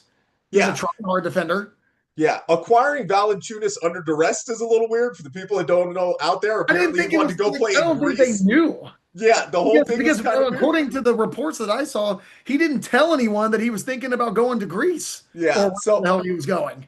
But no matter what, obviously he's the best backup that Jokic has had during this whatever iteration we have now. No offense to DeAndre Jordan, but like much offense to DeAndre Jordan. Valanciunas isn't going to duck out every time something physical happens under the rim. So there's that. Is there anything else you want to talk about with Denver? No. You hit it enough. I don't need to. I feel good about it. I guess we got to do one more down team. I mean, is it too obvious to pick the Pelicans? They're on my list, so no. I mean, obviously, and you've already talked about fears and the question mark about that, and then the trade that happened around Queen, the unprotected first round pick next year for a team that will be demonstrably bad. Yeah, in a 26 draft, that the more and more I look into it, the more and more I'm just like, Jesus Christ. Did you see the reporting about like Atlanta called them back twice to confirm that the pick was unprotected? Yeah. It's unprotected. Yeah. You said unprotected? Did somebody spell this wrong? Like, did you guys what happened? Yeah. I love stuff like that, stories like that. It makes me like Joe Dumars and Troy Weaver are off to a historically bad start. Even if Queen and Fears pan out. Is it historically bad since they've already done this exact same thing with another organization? Like in Detroit? History's just repeating itself like it always does as history is. Yeah. The Jordan Poole, I don't like. Still don't get it. Yeah. I mean, I think it's a rehabilitation project at best. Sure, but guess what? Now you have 3 guards that all have to play on ball for you. Yeah, and then they've got Trey Murphy and Herb Jones two guys that I want to see on winning teams, and I just don't feel like they're looking around like, what the hell is going on? We're As still we're stuck with Zion. as we're burying them, we should be fair. Like we were talking about earlier, the Herb Jones re-sign was a good piece of Nice, business nice. because we're 358. yeah, and the worst case scenario is he's an asset that you can move at any Yeah. point. Any And team in we the still league like will take. VC. We still Yeah, like a lot of their draft picks from yeah, previous years. It's yeah, just injury luck hasn't been great for them. yeah, And then also now the decision making of the new front office. So yeah, that one's been done to death. I didn't want to pile on Pelicans fans anymore, but I mean, we're not wrong. They had an awful offseason. yeah, yeah. Um, Do we want to stay down or we go up again? how do you wait, we've done New Orleans, we've done Charlotte, Charlotte, and we've yeah, done the Warriors. Who yeah. else do we want to talk about down? Then we'll Uh, finish. well, I feel like we kind of have to talk about the team that traded Jonas Valanciunas and the Sacramento Kings because, like, Oh I God. I actually forgot that they should have been on my list. like, first of all, you traded for Dario Saric. We all know Dario Saric is no longer a viable NBA player. Like, let's Now, just go ahead and throw that out the window. Like, he's just not. I don't know what it is with their obsession with lumbering big men. I like the kid they drafted out of Stanford, whose name is just evading me right now because I'm tired. We're getting towards the end. Maxime Renault, excuse me. yeah, But another lead-footed big guy. It's like they have an obsession. Like, just give me an athletic backup center, please. Give I me need to look somebody this that can up. move a little bit. Like, so, and then they also brought in Drew Eubanks, fits in that same paradigm. And then the Dennis Schroeder signing, like, I like Dennis Schroeder. I don't like Dennis Schroeder for $39 million. At least the last year isn't guaranteed, but Oh, buddy, that's just it's 45. oh, you're right. I Three for forgot about that. 45. Is it 39 guaranteed then? Because the last year isn't fully guaranteed, if I remember Maybe correctly. that's what it But is. but Yeah. but still, like, yeah, thank you for correcting me. You're paying him over the MLE. Like Dennis Schroeder is not going to come in and make that much of a difference in your system. It's just like the Kings had a moment like 3 years ago where we all went, "You're finally getting it," and Vivek was like, "You know what? I've got a crazy idea. Let's do all this dumb shit again." And it just feels like they're backsliding so fast, and I don't like what this roster looks like. I don't understand exactly how they plan on playing next season. I did like the Nate Clifford drafting. I think Yeah. he makes a lot of sense because he helps solve some issues that they have, including alleviating some of the stress for Murray as a defensive player who just had to work way too hard, and I think it impacted Keegan Murray's ability to be an offensive player. And they But have to make a decision about Keegan Murray because he's going to coming up enter on the rookie free extension. agency after Yeah. next season. Yeah, and somebody So, will throw a big deal at him because there's still a lot to like in Keegan Murray. But yeah. I just, it's just Well, kind of I just wanted to bring this up because I wanted to look this up. This is who they're committed to. This is the money they have committed through 26, 27. So not just next season, but the season following. You're getting 49, basically 50 million to Levine, 45 to Sabonis, 25 to DeRozan, 20 to Monk, and 15 to Schroeder.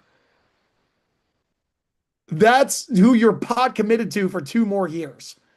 Now, like in those second years, obviously, how do you build a defense around that? Like, there is no defense around that. That's your starting 5. That's your starting 5 for 2 years. I mean, yeah, Levine becomes an unrestricted free agent. DeRozan becomes an unrestricted free agent. But you're still committed to Sabonis, Monk, and Schroeder after that for another season. So what is the plan here? That should have been on my list. That's a really good one. Jeez. Yeah. I mean, I don't mean to be like, I'm sorry for the sentimentality. It like literally makes me sad to think about their circumstance. Like, just, ugh. Not going to get better. No, like it's not good. Yeah. I had, who else did you have on? I also like had some honorable mentions. It was Toronto and Brooklyn. Perfect. So that'll give us your 3, and we kind of already hit my 3 because I had Charlotte, New Orleans. Yeah, I had some honorable mentions in there, but yeah, it was. I think I was going to talk about Brooklyn, but Toronto needed to be talked about, but we don't need to get into it because I just, again, another team. It's kind of the same thing. I don't understand what they're building. They've overcommitted to players that I don't think are very good. Like their for the cap, their cap is crazy. I don't even want to look at it. It's crazy. And I don't understand, like, I know why I do didn't understand the quickly deal when it happened. no, I absolutely not. And I never got it. and Masai is the guy who's made all these mistakes and he's on the outs, and then you let him run the draft. Even though I like Colin Murray They let Boyles, him I run the don't like draft, him then there. fired him. Yeah, like That is some the the all-time like the chicane. blind money for Ingram. That's what is he getting 40 million a year for Ingram? Who were they competing with? Nobody. And their whole thing was like, well, we can't afford to get these guys. Then don't pay him. Like, Then it's don't pay fine. You him. don't need him. Like, you don't need him. You have And then 40. you got then like any guys that you even had a chance of developing, like Dick or the other guys that they have on the bench, they're not going to get a chance to play because you have to play these guys. That you're Like paying a fortune to. this is the um why am I forgetting his name? The Rudy Gobert corollary. If Yeah. you're paying somebody that much money, you cannot bench them. Yeah. Whenever Yeah. whenever you've got all this money to RJ Barrett, Emmanuel Quickly, Scotty Barnes, and Brandon uh, Ingram. Brandon Ingram, you have to play them. But how do Wait, you play them together? let's not forget Jakob Pertl got a bag this offseason as Yeah, well. Jakob Poeltl got what, 25 million a year? A year, yeah. And Jakob Pertl is fine, but like, why you have five guys making 25 million plus on a roster that's not going to win more than 35 games? I just yeah, I don't get it. I don't get Yeah. it. Is there any other team you want to talk about that was down that I missed? No, we hit all the downs. We can go back up. Let's Go finish back on a up high and note. on a positive note. Yeah. I mean, for me, it was the Houston Rockets. Did you have anybody else? Was that the most obvious play? I mean, Houston's a given, right? Like, not only did Houston, and we had talked about some I of this. really like. As real quickly, I just want to say honorable mention goes out to Orlando. Yeah, I have them on my list too. And I actually, I kind of like the offseason. It's not as flashy, but I like the way the Clippers have assembled players. I like the North Powell deal, actually. I do too, only because of the positional redundancy, just in terms of Yes. Norm Powell can't be the guy I Norm Powell like should John be. Collins on Yeah, that team. and John Collins playing with James Harden makes John Collins a better player because he's such a good lob back Absolutely. end player. He can knock down some shots. I liked that. If they end up with Bradley Beal, is that going to change anything for you? If they end up signing, yeah, Brad I'm to not going to like it. I don't want Bradley Beal to be on my team if I'm trying to win basketball. I was going to say the same thing, and I don't know why everyone's so gung ho. Like, I think even Kevin O'Connor had, like, whenever they were talking about the buyout, which the reason that they haven't bought Bradley Beal out yet is because he had a advance on his salary in his contract that kicks in on July 15th.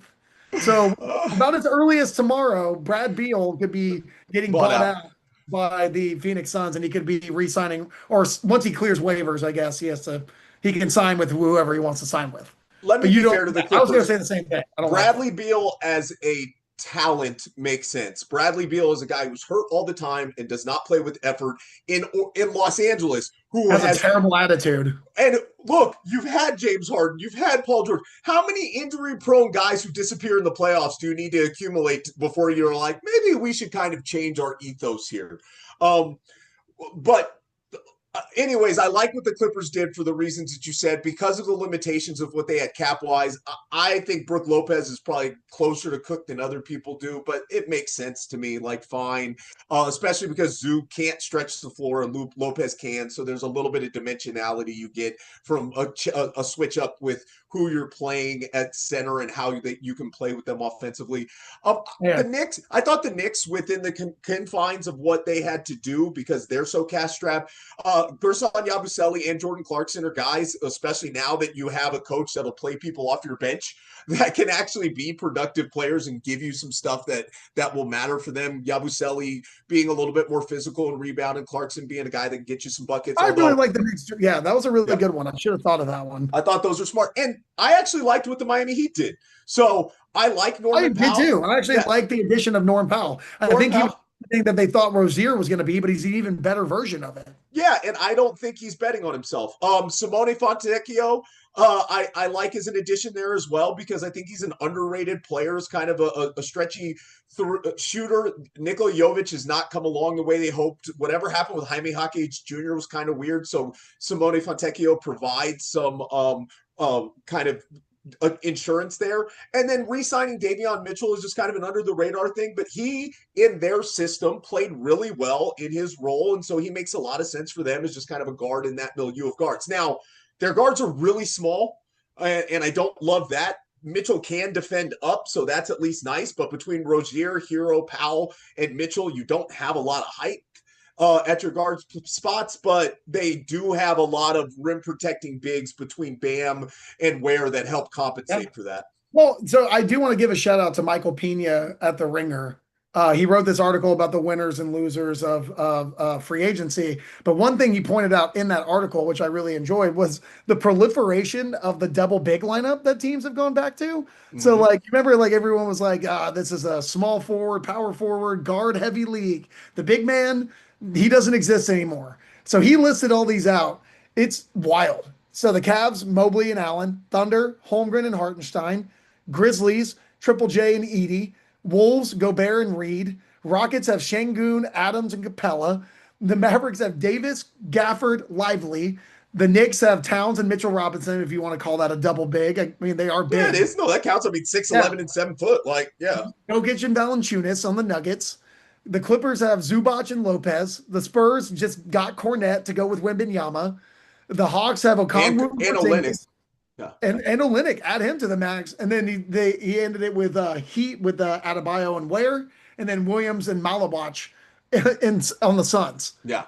They're back, baby. It's funny, about 5 or 6 years ago when I still was willing to go in the trash pit that is Twitter, I can remember there was this guy, and I can't remember his handle right now, but he's got several 100,000 followers, never really cared for his brand of coverage, whatever. But he was like, the center is dead. And I was like, first of all, we've done this a billion times. We've done this so many times. It always comes in waves. They're not dead. How they play is just changing. He's like, absolutely not. And like, I'm a little upset. I can't remember his name because I want the own right now. But just in this moment, I just want to stare at him and be like, how do you feel about that? Like, everything swings back.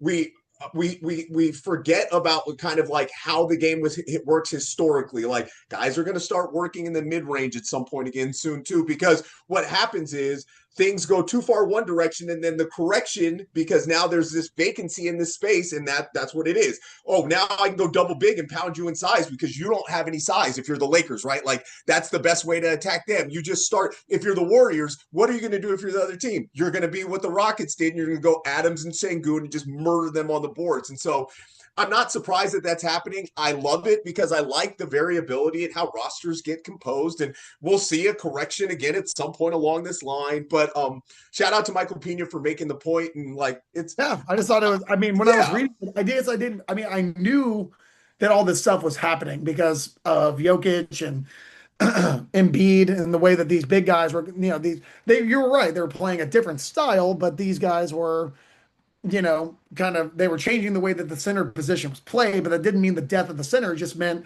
an evolution of the center position. There it is. And so, I guess I just didn't realize how many teams were like, we need big dudes. It was like damn near half the league that we just listed. So anyway, anybody else you'd like to talk about while we're here? Because we got to get some WNBA talk. No, we can duck out on the NBA. We're good. Well, yeah, the W is in full swing, and the NBA is in its off season and doing summer league and stuff. And we need to talk about the W. Obviously, I'm going to defer to you on this because I'm still trying to get the ball knowledge that I need, and I'm not confident enough in my ability. But I have some players I like, I have some teams that I like, but I want to give you the floor, Aaron. Start us off. Tell me about what you're seeing in the W and what you like. Well, I think any conversation about the W has to start with the Lynx, right? Like, good. They are the cream of the crop. They're 17-4 right now, and just humming. They are the perfect. 19-4. Oh, 19. Excuse me, 19-4. Oh yeah. They're 19-4 and humming. Excuse me. I think Phoenix is 17-6. I got that screwed up. The Lynx are 19-4, and just.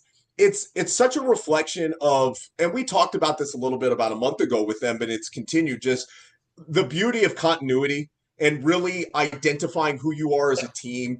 Courtney Williams playing at all-star level. I'm happy she made an all-star team because I think she's extremely underrated. I love her toughness. And Nafisa Collier right now is the front runner for MVP. I think to what you were saying, this is their first full season together. Yeah.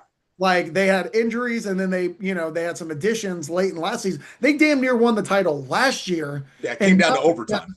Yeah, and now they've gotten a full they're getting a full season with this lineup. And like we said, the win percentage is insane. They're at almost like an 800 win percentage, and they're running through teams.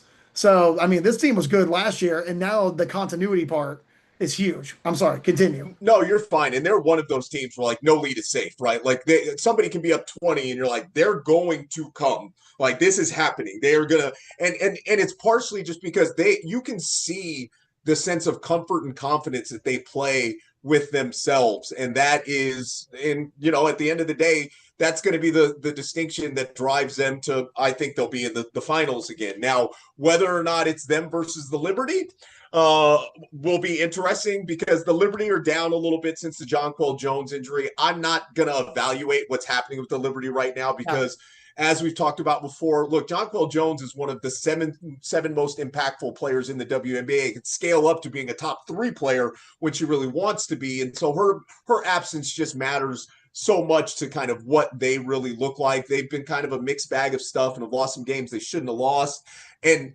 that seems to happen with Sabrina Ionescu and Brittany Stewart in a weird way. Anyways, I don't always understand kind of where they go in some of these higher leverage moments, but I'm not concerned about it. It doesn't mean anything. And shout out to Leona Fibic, who is just like, she's shooting 50% from 3 right now.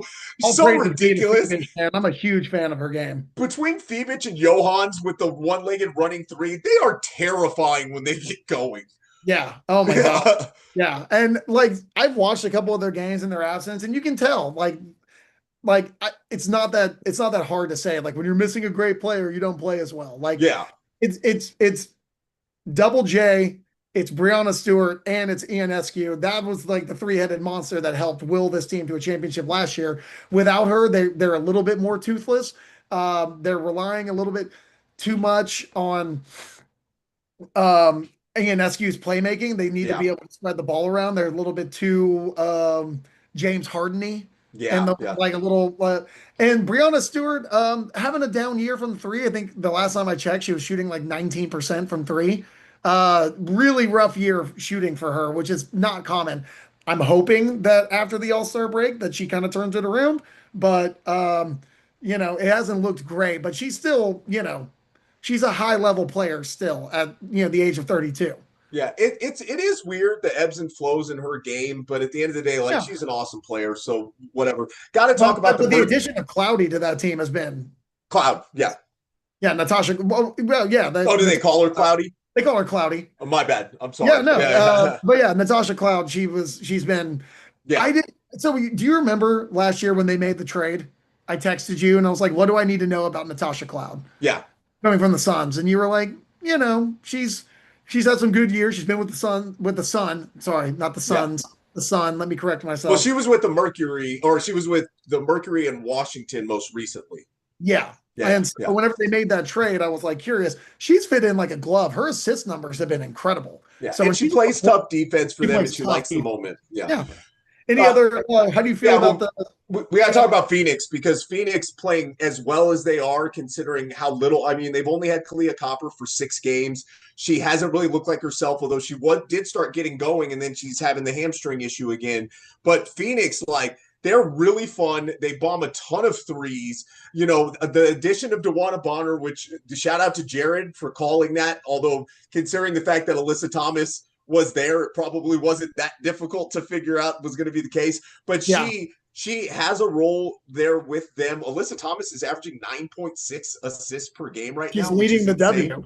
Yeah, she's leading by 2.5 assists, isn't it? Something like she's. I think Clark is right behind her with 9, but then my bad. Off the Cloud goes to 6.1. That's who it was. So, it is a steep drop off. Yeah.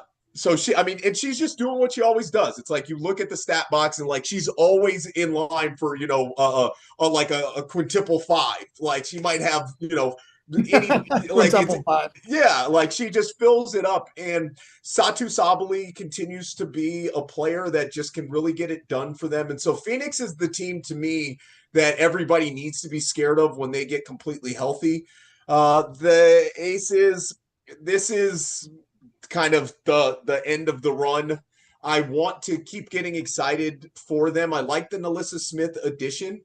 She gives them some of what they need, but it's kind of just a mess. And it's been tough for me to watch as a fan, but it's also just tough to watch because Sadly, what happened with Chelsea Gray's foot injury, where we never really got clarification of what exactly it was in the finals 2 years ago. She's Look, the woman had two massive knee injuries. There's only so much eventually as a player. Like you just see her getting up and down the court. It's just tough. Like it's hard to Yeah, I watch. mean, he's lumbering at this point. It's Yeah. like, yeah, it's tough on her. And it hurts me because at her best, she is one of the best point guards I've ever seen as a passer. Like her ability to anticipate and make plays, but she just can't get to that level anymore. It's just not there. And really, a lot of times the Aces have been better when Dana Evans has been the one leading the charge. But Becky's going to stay with Chelsea, and I get that. But it kind of goes back to the conversations we were having about the Warriors, where it's like, this is like the really hard part about like when stars start to go on the degradation of their careers and you're still wanting to kind of elevate them, but they don't have it anymore. And it just, that's part of what's happening there. Jewell Loyd just can't really find a footing in that offense. It's been a rough watch, and kind of I'm going to be at the games. I'm still going to be cheering. I don't have any hope for them being able to turn it around despite how well Asia's playing. We've talked about the Dream. Got to continue to talk about them because the one thing with the way they play on the interior with Brianna Jones and with Brittany Griner is absurd. Like the amount of size, and Ryan Howard's leading the league in 3-pointers made right now. And Alicia Gray has been awesome. And so they're I think there's 4 teams right now, and the Storm kind of need to be butting up against that, but they've been inconsistent in their effort, which I don't totally get with them. Like they've had some bad losses that like they lost to the Sun last week in a game that just is inexcusable for a team that has the expectations they have. But I think as of right now, it's the Dream, it's the Mercury, it's the Liberty, and it's the Lynx, and then it's everybody else. But Gabby Williams, while I'm talking about the Storm, I know I've talked about her before, but like the story of the player that she has become just since the Olympics last year is crazy. Like this is a player that couldn't find a place on a roster. She is now an all-star. She's leading the league in steals at 2.5 steals a game and is a legitimate three-point shooter. Like her development, her improvement, she deserves most improved player of the year. She's not going to probably get it just because she's been so damn good that it's hard to do it when a player like elevates to that level, but it has been awesome.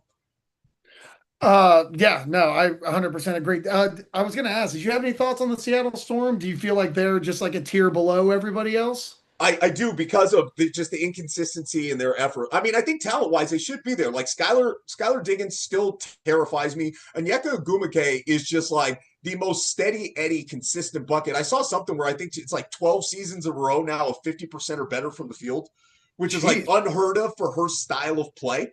Like that is just absolutely absurd. Somebody can fact check me on that. But whatever it was, like she is. I love watching her play because she's just the consummate professional. Like she is the type of player that like I would love to, it's not that I've done a lot of coaching, but I would love to coach. Like you can just tell it has to be a joy to know that you look at that player in every game, she's going to give you her effort and do it in a really professional way. They've just been awkwardly inconsistent. They're not getting anything from McGregor's been down, and then Malonga, you can tell that's a long range project. Like she is that it is real raw. Real raw. Yeah. Yeah. I did want to give one special shout out. And like I said, I'm still kind of learning the game, so guys can bear with me. But Rachel Bonham, who's taken over for Courtney Vandersloot in Chicago as their leading point guard. I think she's been a really stabilizing force. I think they're a lot better than their record indicates. I think they're like 8-13. But she's like 38% from 3. Like she's been a really nice stabilizing force at the point guard position for a team that was, before they signed her, I think they were going with like Haley Van Lith. And I don't think she's there. I don't think she's ready for that kind of like that role of orchestrating the offense for Chicago. And, they've got a really nice interior duo with Reese and the girl from South Carolina. Cardoso. Thank you.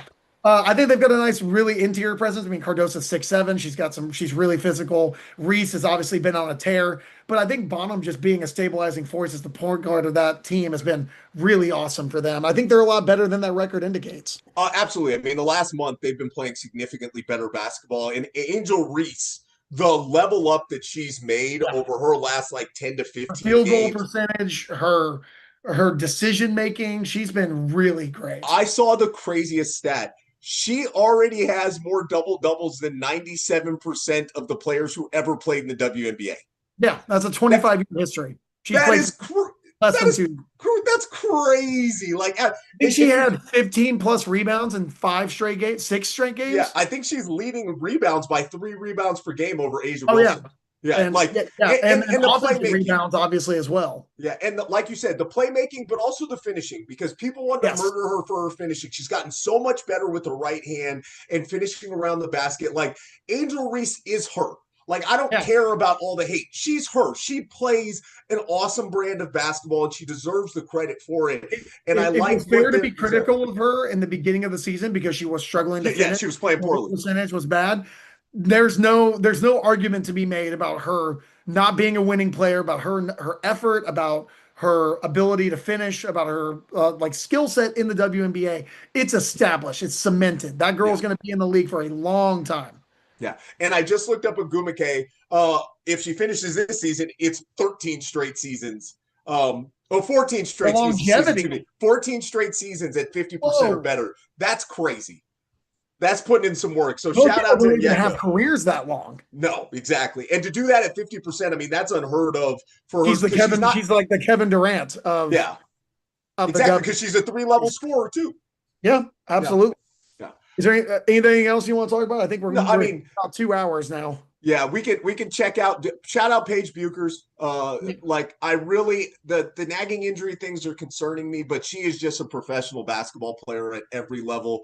Yeah. The coaching No situation concerns is except for the injury. no, the coaching situation in Dallas, that's a That is a different concern, issue. not about her, not a concern about her. It's a concern about who's running the squad. Yeah, a little bit. And I don't know if you looked into the background about how he got that job, but A little sketchy.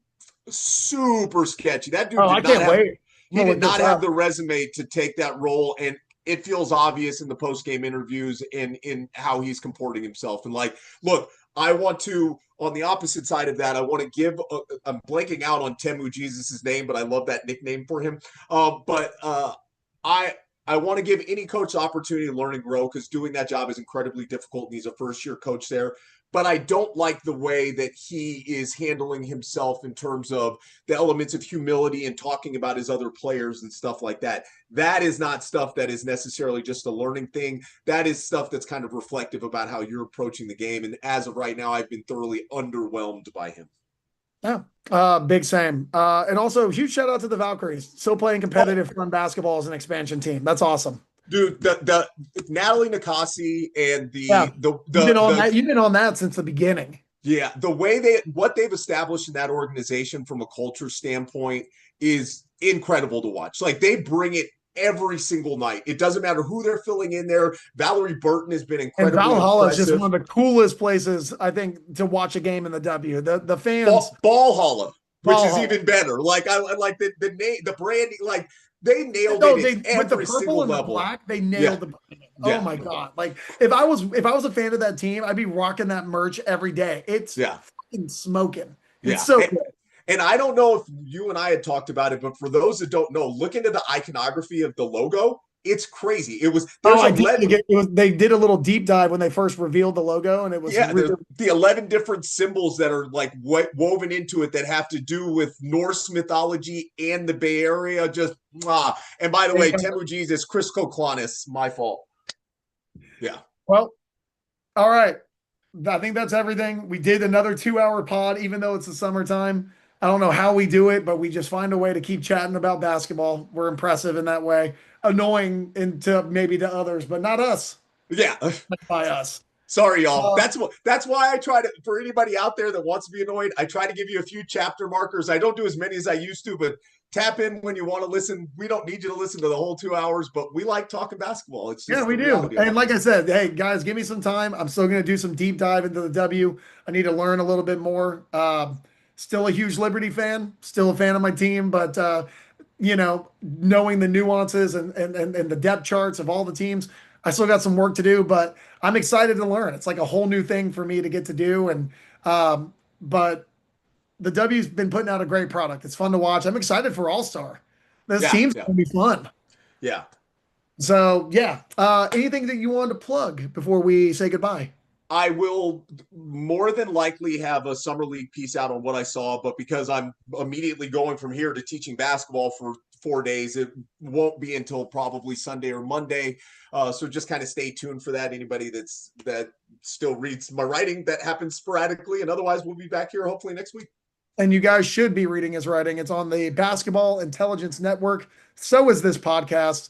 Thank you guys for supporting. Please like, subscribe, share, do all the things that you do. We appreciate it. Like I said, a lot of people have been listening to the podcast. Feedback's been great. We appreciate it. We're going to keep going. We're going to keep doing it until you guys stop listening. So thank you all very much. And we will end this podcast the same way that we always do by saying adios. Man, my throat toward the end of that one. I've been again, I don't know. I keep getting these like little minor illnesses. Like I got like a head cold thing in the middle of summer. It's so annoying. Something happened here, huh? Why did it? Okay, well, I'll figure it out. For some reason, it didn't keep recording to my computer. Oh, well, no, what the hell? Okay, well, I'll figure it out.